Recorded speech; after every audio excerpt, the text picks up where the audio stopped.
bibliothécaires, si vous voulez un peu de surnaturel, vous êtes sur la bonne vidéo. Surtout, n'oubliez pas de vous abonner, cliquez sur la cloche et laissez un petit like sur la vidéo. Ça fait toujours plaisir. Et maintenant, ouvrez bien vos oreilles.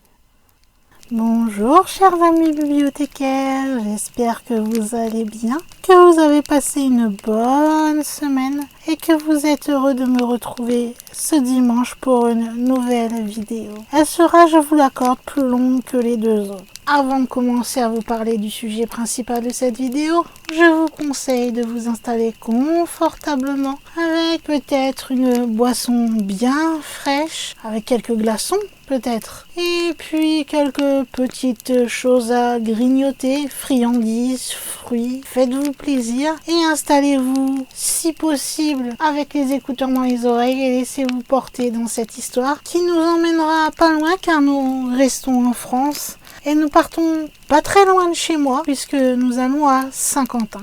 Alors je sais, certains pensent que l'histoire dont je vais parler dans cette vidéo serait plutôt à mettre dans la playlist Poltergeist, mais moi j'ai plutôt préféré la mettre dans les phénomènes étranges, puisque c'est plus l'étrangeté du phénomène surnaturel qui a eu lieu qui en a fait parler, plus que du phénomène Poltergeist qu'il y a eu à l'intérieur. Je sais, vous vous dites, vous avez vu le titre, vous savez déjà de quoi je vais parler, que l'on a parlé beaucoup en long, en large et en travers de cette fameuse maison, mais étant de Picardie, il fallait bien à un moment ou à un autre que j'évoque la fameuse maison qui saigne. Pour ceux qui ne le sauraient pas, la maison qui saigne se trouve à Saint-Quentin et elle a connu, nous allons dire, son apogée, son moment de gloire lorsqu'on a parlé d'elle dans l'émission Mystère qu'il y avait dans les années 90. Je ne sais pas si vous vous souvenez. Moi, je n'avais que 4-5 ans à peu près, je crois, lors de la diffusion de cette émission. Mais grâce à Internet et aux recherches, j'ai pu regarder plusieurs émissions.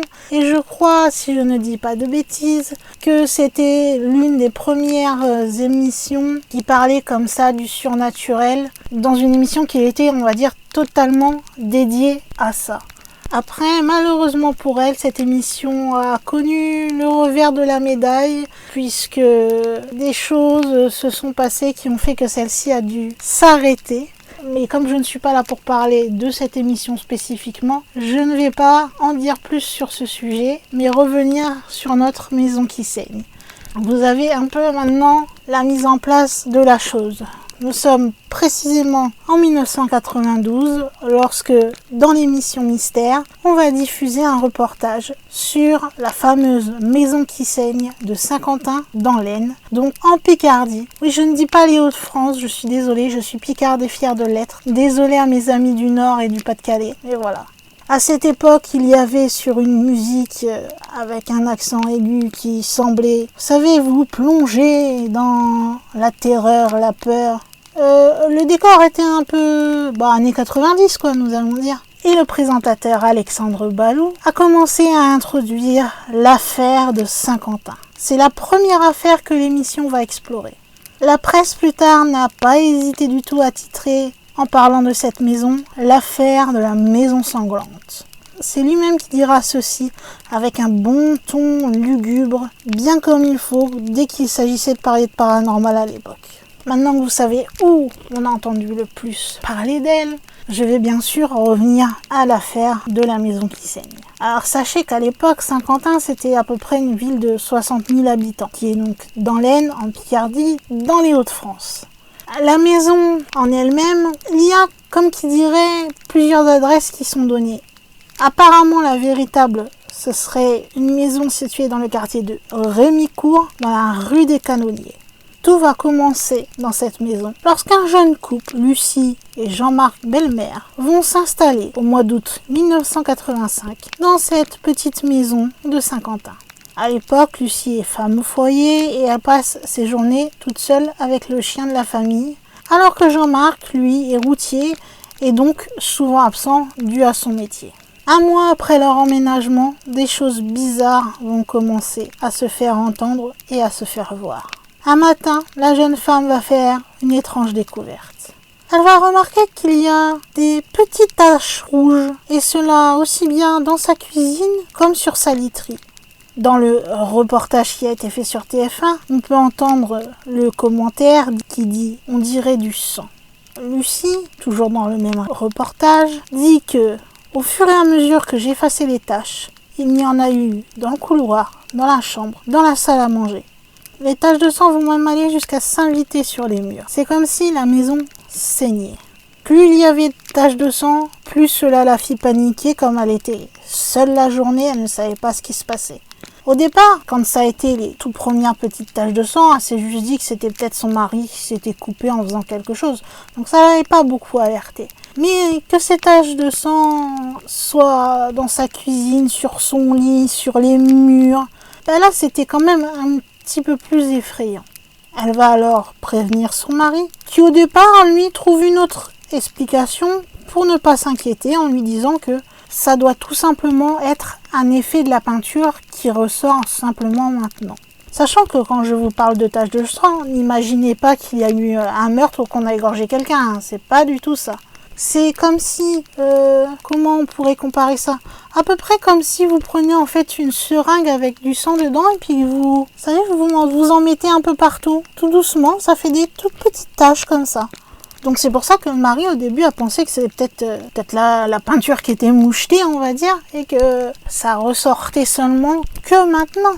Et c'est vérifiable, quand ils sont arrivés dans la maison, en effet, la peinture venait juste d'être mise sur les murs. Donc c'était possible que on voit seulement quelque chose que maintenant avec le séchage. Enfin, c'était une bonne hypothèse si on doit réfléchir aux hypothèses qui pouvaient provoquer ceci. Là où c'est devenu un peu moins crédible comme hypothèse, c'est comme je vous disais, c'est que les taches vont aller un peu partout. Donc l'hypothèse de la peinture qui se révèle seulement maintenant, on ne peut pas l'appliquer en ce qui concerne les draps du lit, les coussins ou les choses comme ça. De plus, un autre phénomène va commencer à apparaître, car les poubelles mères vont commencer à entendre des bruits très étranges du genre casserole qui tombe sur le sol, et cela en plein milieu de la nuit. Ou bien de la vaisselle qui va se briser. Avec le bruit, ça les réveille, ce qui est à peu près normal, et ils vont voir s'il y a bien quelque chose de tombé dans la cuisine. Mais dès qu'ils ouvrent la porte pour voir dans la cuisine, tout est tout à fait normal, il n'y a aucune vaisselle cassée, aucune casserole par terre, rien qui explique le bruit qu'ils ont entendu.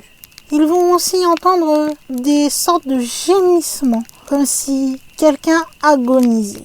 Ils disent aussi qu'ils ont entendu un crissement strident. Vous savez, comme le très bon son qui, moi, me fait mal aux dents à chaque fois, de la craie qui raye sur le tableau noir. Et puis, de semaine en semaine, les bruits vont se multiplier. Les taches de sang ne vont faire que ça d'apparaître. Bien sûr, vous vous doutez que là, ils se disent qu'il y a quelque chose de vraiment pas normal qui se passe chez eux. Mais c'est un phénomène encore plus troublant qui va les décider finalement à alerter la police. Moi, je n'aurais pas attendu trop longtemps pour essayer au moins de prévenir quelqu'un si c'était le cas. Ce qui va se passer, c'est que un jour, alors que Lucie rentre chez elle, elle va découvrir que la porte qui mène à la cave est entrouverte. Là où il y a un problème, c'est que normalement, il ferme toujours cette porte à clé. Donc elle ne devrait pas être entrouverte. Lucie décide d'aller voir ce qui peut bien être arrivé pour qu'elle soit entrouverte. Elle descend l'escalier qui mène à la cave et elle va voir qu'il y a du sang sur les marches. Et une fois qu'elle a passé le seuil de la porte et qu'elle a vraiment bien entamé la descente des escaliers, la porte d'un seul coup va se claquer et se refermer toute seule derrière elle. Même le chien, lui, ne descendait pas à la cave. C'est comme s'il craignait qu'il y ait quelque chose à la cave qui puisse lui faire du mal. Il évitait cette pièce. Et après cet épisode, au final, plus personne n'avait envie de descendre dans cette fameuse cave. Ils ont eu aussi l'expérience, vous savez, des objets qu'on pense avoir mis à un endroit et puis quand vous allez à l'endroit, c'est plus là. Ça a disparu. Puis quelques jours plus tard, finalement si, c'est là. Vous les retrouvez pile exactement à l'endroit où vous les aviez laissés, mais vous les aviez pas trouvés avant. Eh bien, eux, ils ont connu ces phénomènes-là. Ils ont aussi connu le fait de meubles qui se déplacent. Face à tous ces incidents récurrents, la famille Bellemare va se décider à alerter la police. Sachez qu'au moment où elle vient parler sur le plateau de Mystère, Lucie Bellemare n'est plus avec son compagnon. Au moment où elle appelle la police, c'est le brigadier chef Guy Piette et son adjoint Pierre Tcheparo qui vont venir frapper chez les Bellemare pour voir ce qui peut bien se passer. Ils diront « On était venus surtout pour rassurer un peu les gens », témoigne Guy Piette. Dans un premier temps, on ne croyait pas vraiment aux fantômes. Ils vont donc chez les Bellemare et ils vont faire une petite visite de la maison. Et pendant ce temps-là, le couple leur explique de pièce en pièce ce qu'il se passe à tel ou tel endroit. Et pendant cette visite, des bruits vont commencer à se faire entendre. C'était comme si quelqu'un tapait sur les murs. Là où c'est encore plus bizarre, c'est que là d'où proviennent ces fameux bruits, c'est une pièce qui est totalement vide. Pour la police présente, il n'y a aucun doute. Ils sont très rationnels. Pour eux, ces bruits dans le mur, ça doit être sûrement le voisin qui est en train de bricoler et de donner des coups de marteau. Donc, toujours dans le rationnel, ils se décident à aller voir le voisin pour savoir si c'est bien lui qui est en train de bricoler et qui est en train de faire du bruit. Parce qu'il faut savoir que comme c'est une maison qui est située en centre-ville, toutes les maisons se touchent. Donc si le voisin fait un peu de bricolage, vous l'entendez. C'est un peu le même concept que dans les appartements, si vous voulez. Lorsque les policiers arrivent chez les voisins, ceux-ci ouvrent la porte. Les policiers expliquent pourquoi ils sont là, demandent si monsieur ou madame était en train de bricoler ou de faire quelque chose qui pourrait faire un bruit semblable à des coups. Mais les voisins avaient l'air plus qu'étonnés. Parce qu'à ce moment-là, ils étaient en train de ne rien faire du tout qui puisse faire un tel bruit. Là, la police va quand même se poser des questions et commencer à prendre l'affaire un peu plus au sérieux et se rendre compte que côté rationnel, là, ils n'ont pas vraiment de réponse rationnelle à donner à ce qu'ils ont vécu. Pour essayer de comprendre un peu plus les choses, des enquêteurs vont venir prélever des échantillons sur les fameuses taches rouges qu'on peut voir sur les murs. Et lorsque il y a un retour de l'analyse, il est confirmé que le sang qui suinte des murs est bien du sang humain. Pour savoir si c'est quelque chose qui était fréquent dans cette maison, on a essayé de découvrir qui étaient les personnes qui vivaient avant dans cette maison.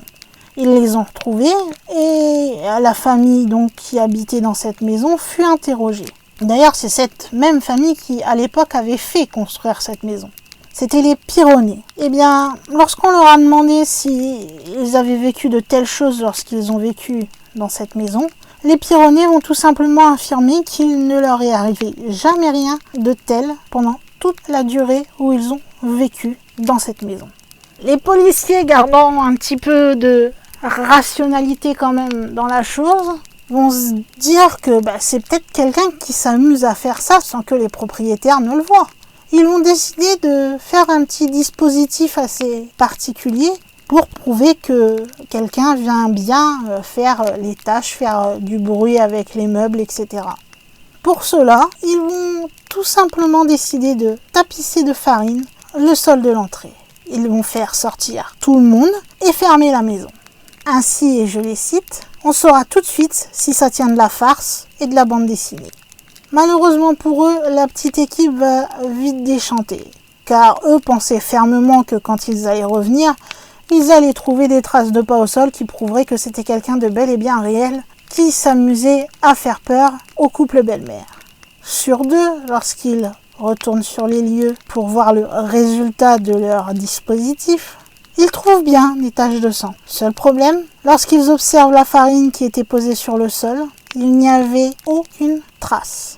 Personne qui soit passé à pieds nus, qui soit passé en chaussures.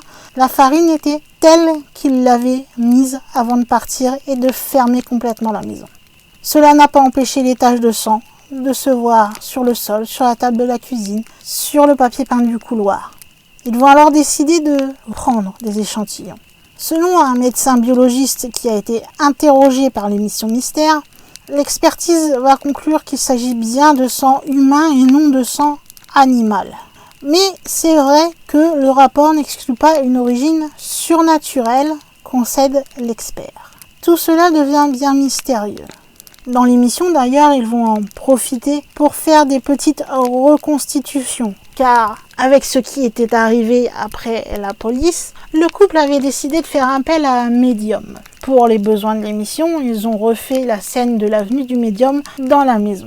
L'homme va dire qu'il a identifié l'origine du phénomène dans la cave, cette fameuse cave où Lucie avait trouvé des taches de sang sur les escaliers, où elle fut enfermée et où le chien évitait très précautionneusement d'aller. Il va aussi préciser que Lucie est une jeune femme très réceptive aux esprits. Il va même ordonner qu'on creuse dans le sous-sol à un endroit très précis.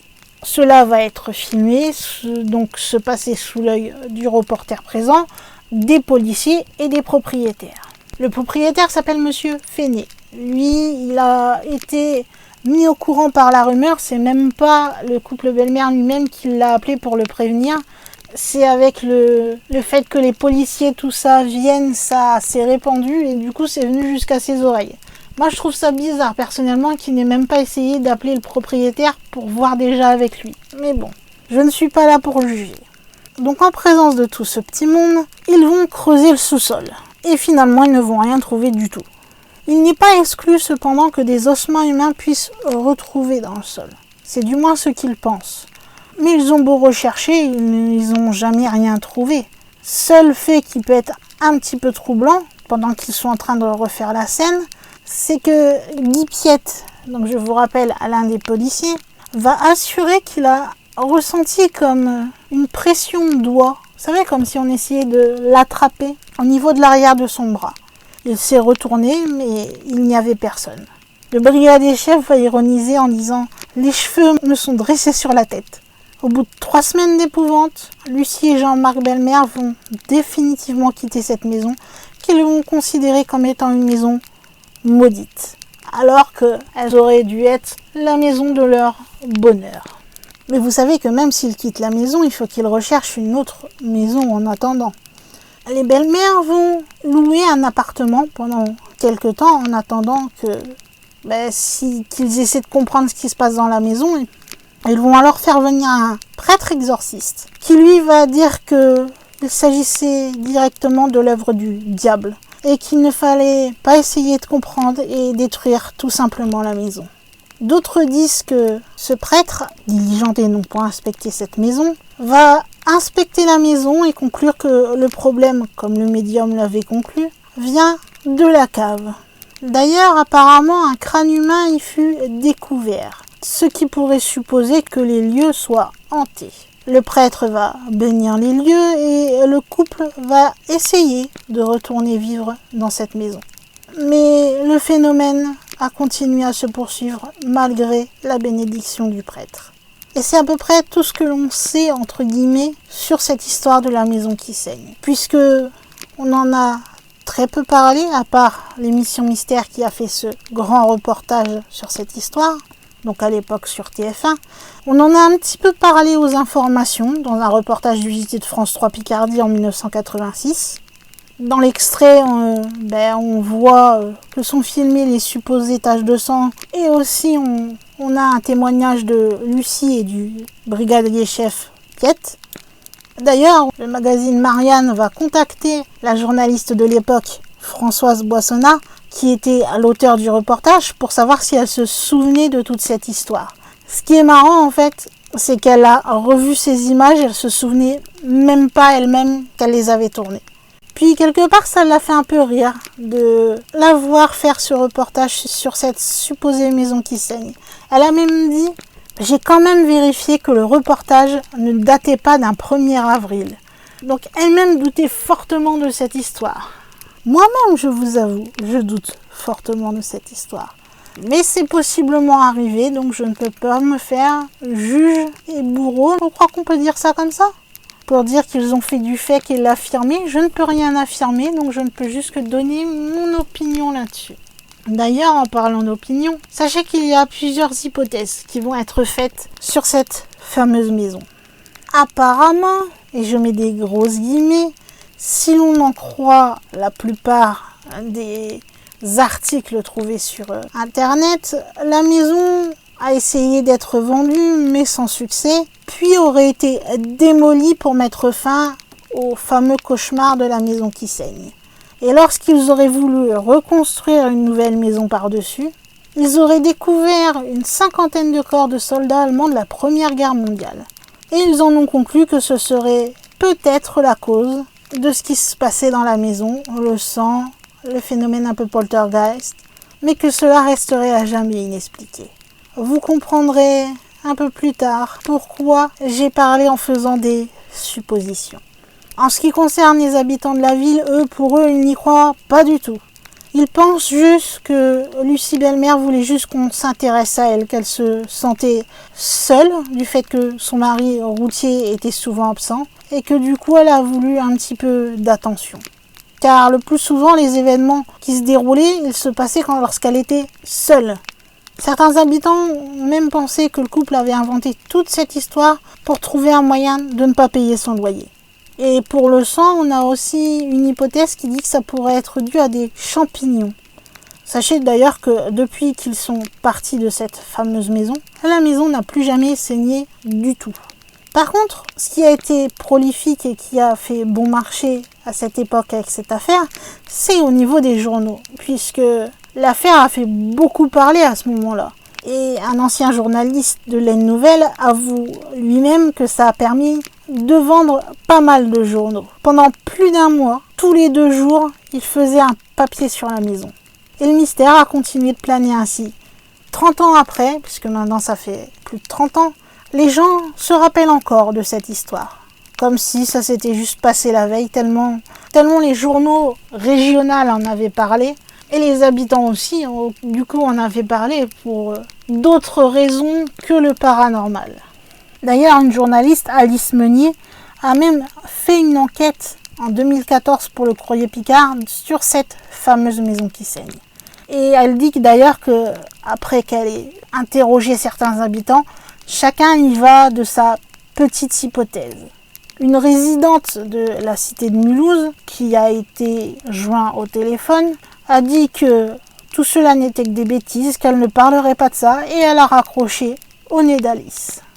Elle est même retournée, notre fameuse Alice Meunier, toujours en 2014, elle est allée interroger l'actuel propriétaire de la maison. Car comme vous l'aurez compris, celle-ci n'a pas été détruite. C'est totalement faux. Le nouveau propriétaire, lui, il assure qu'il n'a jamais vu de traces de sang sur les murs. Et que ce ne sont pas des fantômes qui dérangent les locataires, mais plutôt les bandes de curieux qui viennent et qui s'amusent à sonner en pleine nuit pour venir demander si c'est bien là la maison qui saigne. Alors, après tout ça, quelles explications peut-on retenir? Est-ce que c'était un farceur? Pourquoi n'a-t-on pas testé l'ADN de la femme, Lucie Bellmer, pour le comparer avec les traces de sang retrouvées sur les murs? Comme je vous le disais, à l'époque, c'était une femme qui était très seule, vu que son mari, étant routier, était souvent absent. Donc elle a peut-être commencé à faire des petites taches de sang comme ça, et comme elle a vu que ça marchait, elle a continué à faire des choses pour attirer l'attention à elle, et surtout peut-être attirer l'attention de son mari. C'est une hypothèse qui a continué à faire parler d'elle. Car même en 2014, on a directement demandé à Lucie Bellmer qu'est-ce qu'elle pensait de cette fameuse hypothèse que ça aurait été son propre sang qui était sur les murs et que c'était elle qui faisait tout ça. Et elle va répondre dans le Courrier Picard en disant « Quand on vous dit que vous êtes cinglé, que vous avez inventé cette histoire pour pas payer le loyer, c'est faux, archi faux. » Quant à Alice Meunier, elle qui a rencontré donc Lucie Bellmer, dit que elle souffre de tout ce que cette affaire a pu générer. Au final, tout ce que l'on sait, c'est que l'énigme n'est pas résolue. Il y a des hypothèses qui prouveraient que tout cela est tout à fait rationnel. Mais malheureusement, ce ne sont que des hypothèses. Et même si beaucoup tendent à pencher du côté rationnel, on ne peut pas exclure à 100% qu'il y ait des hypothèses qui parlent de fantômes ou poltergeist, enfin quelque chose de paranormal. Car on a beau être rationnel, si justement on est bien rationnel, eh bien il faut avouer que il n'y a pas que des explications rationnelles. Si vous pensez qu'il n'y a que des explications rationnelles, quelque part vous n'êtes pas rationnel. Quelqu'un de rationnel aura des hypothèses rationnelles, mais aussi des hypothèses paranormal, puisqu'il n'a pas la réponse. Donc il doit envisager que, on va dire, c'est fake, comme il doit envisager la possibilité que tout ça soit réel. Là, c'est vrai que j'avoue, on a plus d'hypothèses qui mènent à penser que tout cela était quelque chose de monté de toutes pièces. Mais il y a quand même des hypothèses, si l'on veut bien croire la sincérité de Lucie Bellmer, qu'elle a bien vécu tout ce qu'elle a vécu et qu'elle ne ment pas et qu'elle n'est pas cinglée comme elle le dit elle-même. Et donc, il y a une hypothèse que tout cela soit peut-être bien réel, que tout cela s'est bien passé, et que nous n'avons pas de réponse sur ce phénomène paranormal qui aurait touché cette fameuse maison de Saint-Quentin. La seule certitude dans toute cette affaire, et c'est vraiment la seule, c'est que Lucie Bellmer a divorcé de Jean-Marc, et vu que ça a pris une telle ampleur, cette histoire de maison qui saigne, elle a dû changer de nom pour tout simplement ne plus être embêtée par tous les curieux ou les mauvaises langues qui s'amusaient à parler d'elle et pas forcément de façon gentille. Donc pour elle, c'était mieux qu'elle change d'identité. Si nous jetons un coup d'œil sur cette maison maintenant, comme je vous disais, à un moment, j'ai mis beaucoup de suppositions dans mes dires. Puisque comme je vous le disais, on trouve beaucoup d'articles sur Internet qui disent que cette maison aurait été rasée suite au départ du couple et que les travaux auraient mis à jour des squelettes d'officiers nazis. Maintenant, vous allez comprendre pourquoi j'ai fait de la supposition. C'est que cette histoire qui avait amené l'hypothèse que c'était peut-être ces soldats qui faisaient saigner les murs, bouger les casseroles, etc. Eh bien, c'est tout simplement une rumeur. Rien de plus, rien de moins. La maison n'a pas été rasée, elle existe toujours. Et aucun squelette n'a été retrouvé sous celle-ci. Sachez d'ailleurs que la maison a même été habitée pendant plusieurs années après que les Bellmer l'aient quittée. En 2010, la maison va finalement finir par être inoccupée pendant 1 an. Et les riverains, quelque part, même s'ils se souviennent très bien de l'affaire, maintenant ils font pas vraiment grand cas de cette maison. Enfin, du moins, c'est ce que dit le Courrier Picard. D'ailleurs, même à l'époque comme aujourd'hui, la maison n'a jamais suscité vraiment de panique dans le voisinage, comme je vous le disais. Déjà à l'époque, les voisins ne croyaient pas vraiment à ce qui se passait. Et encore aujourd'hui, lorsque j'évoquais le fait d'Alice Meunier qui est allée interroger certains résidents, ils n'avaient pas l'air non plus d'y croire vraiment. Mais c'est devenu une légende dans Saint-Quentin, dans cette rue-là. Et elle est tellement prenante quelque part et elle est restée tellement dans l'histoire de cette rue de Saint-Quentin que la maison va rester inoccupée pendant 4 ans, de 2009 à 2013. Puis finalement de nouveaux locataires y sont arrivés et ils n'ont jamais rien constaté de spécial, jamais vu de sang sur les murs, pas de coups dans les murs, pas de casserole qui bouge, de vaisselle cassée, rien du tout. Comme je vous le disais un peu plus tôt, les seules choses qui les ennuient vraiment, c'est les curieux qui sont le plus souvent... Malheureusement, on dit des adeptes du paranormal, mais c'est un peu gros comme définition, nous allons dire, puisque je suis adepte du paranormal, mais je vais pas toquer chez les gens pour les embêter. Vous voyez ce que je veux dire? On va dire des mauvais adeptes du paranormal, je sais pas si c'est vraiment une bonne définition, ou bien encore des jeunes en manque de sensations fortes qui... connaissant l'histoire de la fameuse maison qui saigne et connaissant l'adresse, s'amusent à faire plusieurs kilomètres pour aller frapper à la porte et embêter les locataires actuels. Comme ils s'attendent à ce que ça soit une maison abandonnée, des moments ils se gourrent même d'adresse puisqu'ils ne pensent pas que celle-ci est occupée. Or, celle-ci est occupée. Il y a des gens qui vivent à l'intérieur. Et ils voudraient bien être tranquilles chez eux et qu'on arrête de venir les embêter en venant sonner chez eux ou en se postant pendant je ne sais pas combien de temps devant chez eux pour voir ce qui va se passer. Petit message comme ça. Aujourd'hui, ça fait plus de 30 ans que cette histoire a eu lieu. L'ancienne locataire donc a changé de nom et a refait sa vie. Elle est à l'heure actuelle quinquagénaire, mère et grand-mère, et elle préfère oublier totalement cette histoire. À Saint-Quentin, même si peu de monde y croit, tout le monde connaît l'histoire de la maison qui saigne. Et il est difficile, vous savez, quand il y a une légende qui commence à s'ancrer, il est très difficile de tirer un trait dessus et de faire comme si cela n'avait jamais existé. Donc maintenant, cette maison qui saigne est devenue une des légendes les plus étranges dans le patrimoine de la ville de Saint-Quentin.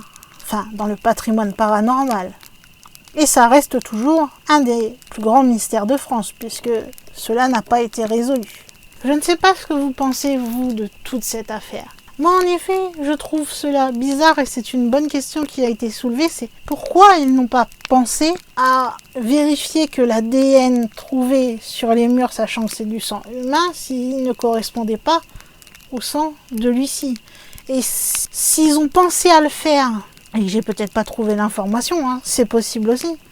La seule supposition qui me vient, si on n'a aucun résultat là-dessus, ça voudrait dire que il l'aurait proposé à Lucie, mais que celle-ci aurait donc refusé de le faire. Et là, ça deviendrait un petit peu plus louche. Nous sommes d'accord, je pense. Puisque si tu n'as rien à te reprocher et que c'est pas ton sang, allez-y, prenez mon sang, regardez, faites la différence. Vous verrez que c'est pas mon sang qu'il y a sur les murs là, il y a un problème. Bon, déjà, moi, ça, je trouve ça bizarre. Le fait que ça arrive que quand elle est toute seule, c'est très bizarre aussi. À part les fois où ça arrive la nuit en ce qui concerne la casserole et la vaisselle. Après, est-ce qu'il faudrait séparer le phénomène poltergeist du phénomène de maison qui saigne ? Je ne sais pas. En tout cas, c'est une affaire, je trouve, qui amène à beaucoup d'hypothèses, à parler beaucoup aussi, qui laisse encore planer le mystère, puisque on peut se poser beaucoup de questions, on peut douter de la véracité de ce qui s'est passé. Ça n'empêche que, apparemment, ça s'est possiblement arrivé. Il n'y a pas de balance d'un côté, non c'est faux, ou oui c'est vrai. C'est entre les deux, donc moi comme je l'ai dit personnellement, je sais pas pourquoi j'ai des gros doutes. Du fait qu'il n'y a pas d'analyse de sang comparatif, pour moi ça me gêne, et le fait que ça arrive souvent quand elle est toute seule, c'est pareil, ça, je sais pas. Ça me fait me poser des questions qui m'amènent à penser que c'était peut-être pas très paranormal, mais par respect aussi pour la femme qui a vécu tout ça, je vais lui laisser le bénéfice du doute et comme elle le dit, je vais pas la prendre pour une cinglée et je vais laisser une part de moi qui lui peut dire que oui, ça s'est peut-être vraiment passé comme elle le dit. Voilà tout ce que j'ai pu trouver. Comme vous avez vu, il y a beaucoup à dire, oui, mais il y a eu très peu de documentaires, etc. sur cette maison, donc c'est quand même une maison, nous pouvons dire, qui a marqué, surtout apparemment les Picards, je pense, puisque même s'il n'y a pas eu beaucoup de documentaires comme on pourrait voir, je sais pas, moi, sur Amityville ou autre, eh bien je pense que pas mal de Picards, peut-être même en dehors de la Picardie, là je peux pas dire, moi je suis Picarde, donc je connaissais fatalement cette histoire. D'ailleurs, dites-moi si vous aviez déjà, vous, hors Picardie, entendu parler de cette histoire de maison qui saigne à Saint-Quentin. Ça a laissé son empreinte dans l'histoire. On ne peut pas nier ça. Bon, je crois que je vais arrêter de vous embêter parce que je pourrais faire un monologue toute seule pendant des heures. Vous me connaissez à force. Donc vous savez que vous pouvez me dire ce que vous en avez pensé en commentaire, me donner votre avis. Vous, est-ce que vous pensez que tout cela s'est vraiment passé tel qu'elle le dit? Est-ce que vous pensez qu'une des hypothèses vous semble plus juste qu'une autre? Est-ce que vous êtes plutôt de mon avis? Est-ce que vous croyez 100% que c'est paranormal? Exprimez-vous dans les commentaires, dites-moi votre avis, surtout sur cette histoire qui permet largement de dire ce que l'on pense, vu qu'elle reste mais un grand mystère total. Puis si vous avez apprécié que je parle de cette fameuse maison et apprécié la vidéo de façon générale, vous savez que vous pouvez me mettre un petit pouce en l'air, surtout si vous avez découvert et que vous ne connaissiez pas du tout l'histoire, ça vous pouvez me le dire en commentaire aussi. Et comme vous voyez, c'était une vidéo assez longue pour une fois par rapport aux 2 premières de la semaine. Donc le petit like et le petit commentaire, ce serait super sympa de votre part si vous passez par là et que vous regardez la vidéo. Et puis si vous passez par là justement, mais vous n'êtes pas encore abonné à la chaîne, il vous suffit tout simplement d'aller voir le petit bouton rouge sous la vidéo, de cliquer dessus.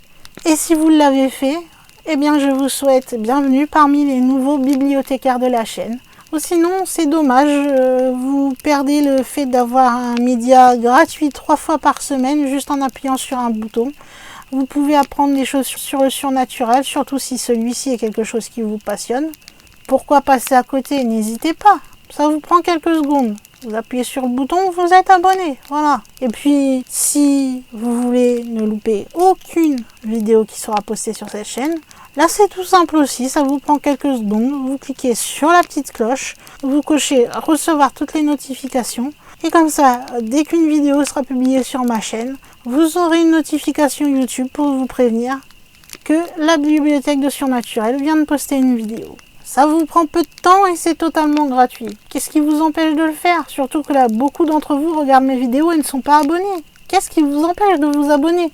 Et pour terminer, pour mes plus fidèles bibliothécaires, je sais, qui arrivent jusqu'à ce moment de la vidéo, donc c'est que vous êtes assez fidèles si vous tenez jusqu'au bout du bout, vous savez que vous pouvez partager cette vidéo partout où cela est possible, que ce soit sur internet, que ce soit par mail sur les réseaux sociaux, que ce soit en parler à des amis, à vos collègues, à votre famille. Tous les moyens sont bons pour parler de surnaturel ou de paranormal entre nous et de faire venir des gens pour qu'on puisse être de plus en plus nombreux à en parler tous ensemble. Eh bien, je crois, mes chers amis bibliothécaires, qu'il va être temps pour moi, en tant que gardienne de la bibliothèque, de fermer les portes de celle-ci, de vous souhaiter un bon début de semaine et de vous dire à la semaine prochaine pour une nouvelle vidéo. Bye!